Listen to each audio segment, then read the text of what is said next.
Chegamos ao fim de mais um final de semana de rodada do Campeonato Carioca. E sim, o Botafogo é o líder do Campeonato Carioca, líder de seu grupo e líder na classificação geral do Campeonato Carioca. E tem rival nosso na zona de rebaixamento.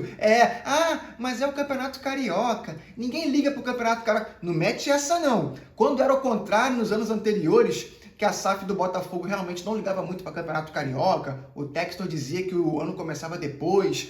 Quando era assim, o Botafogo começava o campeonato com sub-20, perdia jogos, não conseguia se classificar, ia disputar Taça Rio. A gente era zoado, dizia que era vergonha e tal. Agora que tá ao contrário, que tem rival aí na zona de rebaixamento e nós somos os líderes, agora ninguém liga pro Campeonato Carioca. Não liga o cacete. O Botafogo hoje é o líder do Campeonato Carioca e tem rival disputando rebaixamento aí do Campeonato Carioca. Pois bem, já deixa aí o seu like, curta o vídeo, se inscreve no canal aí. Se você já for inscrito, ativa aí o sininho para você receber notificação sempre que tiver vídeo novo aqui no canal. Dá essa moral pra gente, afinal, somos mais Botafogo.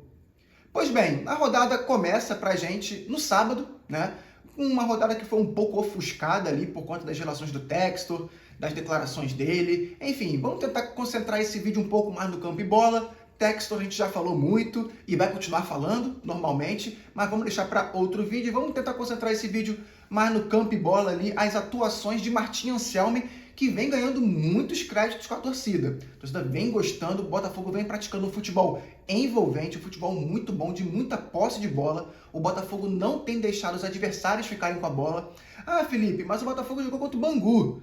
De fato, jogou contra o Bangu, mas em outros anos a gente tinha dificuldade contra esses times. A gente tinha dificuldade contra um Volta Redonda, a gente tinha dificuldade contra um Boa Vista, contra um Bangu, e esse ano não. Esse ano a gente está fazendo a nossa obrigação, que é chegar lá, se impor e vencer com autoridade os times menores, que é o que a gente tem que fazer. Então o Botafogo está fazendo isso bem feito, muita posse de bola, não deixa o time ficar com a bola, o time adversário ficar com a bola.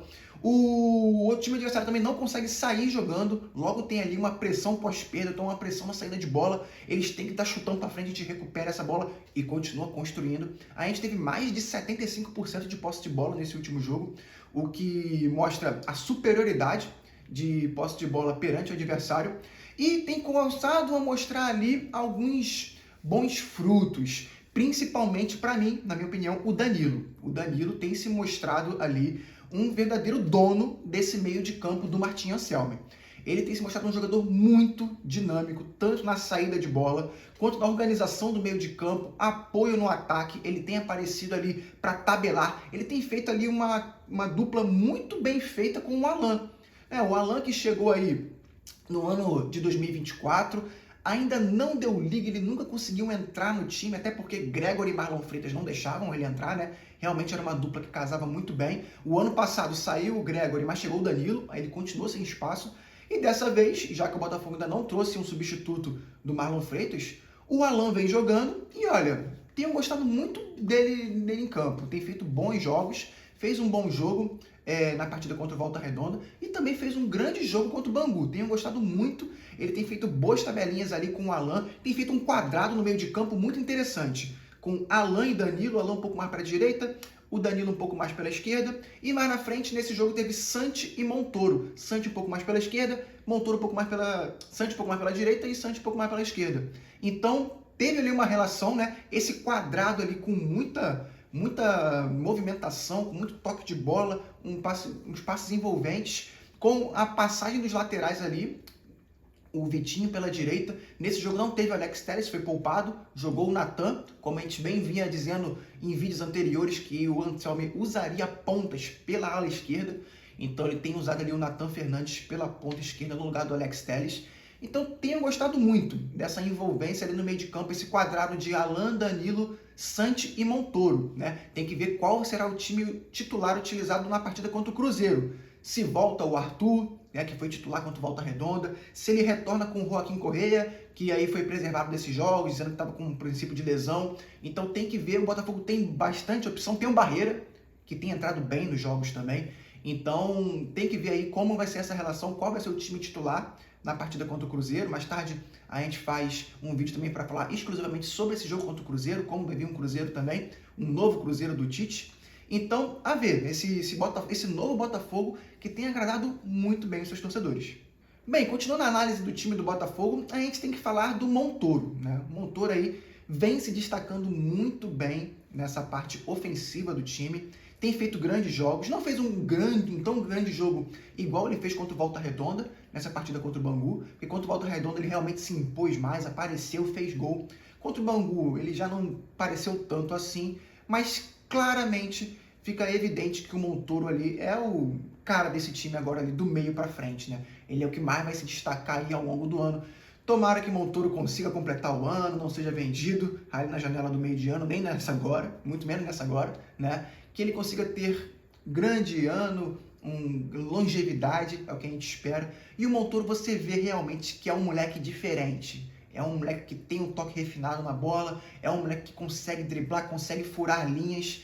Então, temos uma joia, precisamos lapidá-la, né? O Danilo, ele vem realmente sendo ali o dono desse meio de campo, vem ali realmente tendo penetrações, fazendo cobertura. O Danilo está em quase todas as partes do meio de campo, ele é muito dinâmico, ele consegue ter ali uma movimentação muito interessante, mas o Montoro é o refino técnico. O Montoro realmente é um moleque diferente, sem a gente, né, desprezar a qualidade do Santi Rodrigues, que também fez um grande jogo contra o Bangu, né? E tem ali entradas também do Barreira, com qualidade, do Joaquim Correia, que eu acredito também que tem muita qualidade, pode ainda despontar pelo Botafogo. Então, realmente, nessa parte do campo estamos muito bem servidos.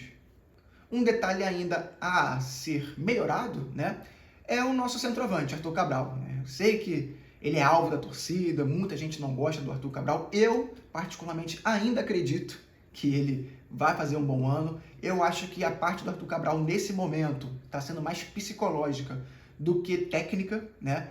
E você vê que ele fica abatido quando ele perde um gol, quando ele tem uma possibilidade de marcar e não consegue. Você vê claramente que ele abaixa a cabeça, ele sente. Então, eu acredito assim que quando ele fizer o primeiro, fizer o segundo, eu acho que ele deslancha e a gente tem que torcer por isso. Até porque ele é o nosso único 9 hoje confiável, né, gente? O Cris Ramos, sinceramente, eu não consigo confiar.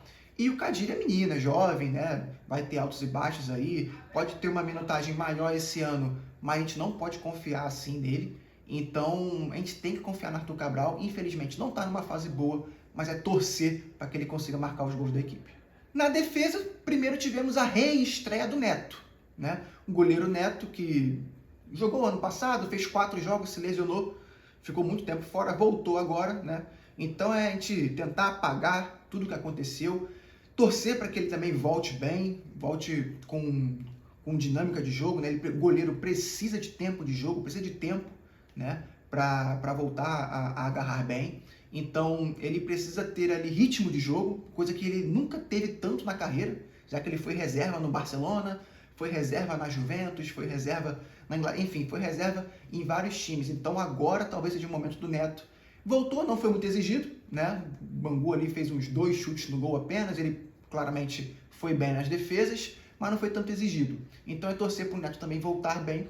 Agora, o sistema defensivo é o que vem me chamando mais atenção, né? Essa linha de 3 zagueiros, né? Que contra o Bangu, pasmem, o Botafogo jogou com 3 zagueiros, sendo que nenhum deles era zagueiro de ofício, né? O Botafogo jogou com essa linha de 3, com pela direita o Matheus Ponte, pela esquerda o Marçal e no meio o Nilton. Pois bem, Matheus Ponte pela direita e Marçal pela esquerda, 2 deles são laterais, os 2 são laterais.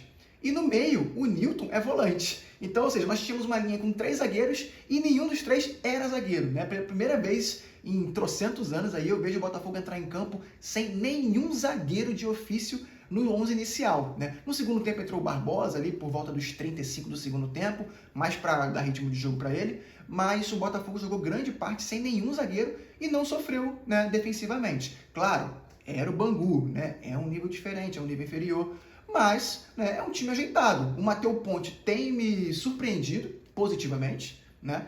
Ele tem feito ali uma boa cobertura pela direita, não tem dado espaço e tem aparecido no ataque, né? Tem feito ali um homem surpresa. A mesma coisa o Marçal pela esquerda. Esse método, essa tática do Martin Anselmi de jogar com esses 3 zagueiros, sendo que esses 3 zagueiros, 2 deles aqui têm qualidade para sair jogando, são laterais, não são zagueiros de ofício, fazem com que, quando tem uma escape, eles consigam avançar pelo corredor e aparecer como uma surpresa. Já foi assim na direita com o Matheus Ponte, aparecendo na área para finalizar, E também foi assim com o Marçal, que não apareceu para finalizar, mas apareceu para fazer cruzamentos pela esquerda, mesmo atuando como zagueiro. E o Newton, também que tem grande implicância da torcida, né? Alguns com fundamento, outros nem tanto, né?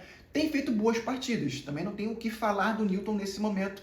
Tem jogado com uma espécie de líbero ali no meio dos dois zagueiros e tem feito essa transição da defesa para o meio de campo, liberando o Danilo. Então, está sendo um time muito bem treinado. O Danilo tem ganhado liberdade para fazer parte da construção, muito por causa da consistência que o Newton tem dado a ele. Então, esse time do Botafogo está muito ajeitadinho, né? Agora, contra o Cruzeiro, vai ser a primeira grande batalha aí, o primeiro grande teste desse time do Martim Anselmi, e a gente tem que ver se realmente vai continuar correspondendo. Se não, vamos continuar torcendo, porque esse time realmente pode dar muito valor para a equipe do Botafogo.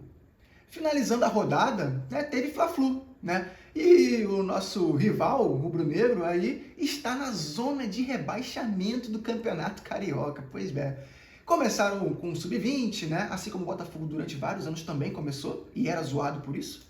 Começaram com o Sub-20, viram que ia dar merda. Não, volta os titulares aí, pelo amor de Deus, pra gente, né, classificar e continuar. Pois bem, perderam o clássico e estão na zona de rebaixamento. Falta apenas um jogo para eles podem chegar no máximo 7 pontos.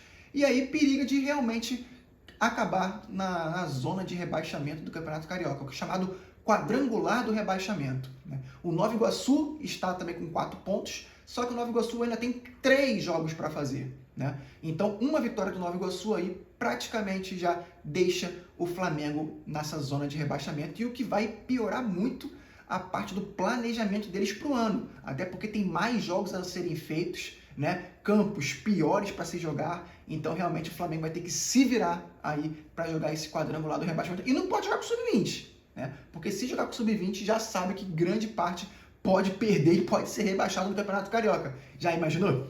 Eu, de fato, assim, não acredito muito que o Flamengo vai ser rebaixado no Campeonato Carioca, mas é muito legal ver eles tendo o planejamento prejudicado e jogando um quadrangular de rebaixamento, tendo risco, né? Tendo que jogar jogadores principais, jogadores do profissional nesse campeonato para jogar contra um rebaixamento. E nem Taça Rio eles vão pegar. Já pensou o Flamengo nesse método aí de rebaixamento? Vai ser muito maneiro, né? Então, se você ficou até o final do vídeo aí, deixa aí o seu like, se inscreve no canal. Se você já foi inscrito, ative aí o sininho para receber notificação sempre que tiver vídeo novo. Dá essa moral pra gente, afinal, somos mais Botafogo. Um grande abraço, saudações alvinegras.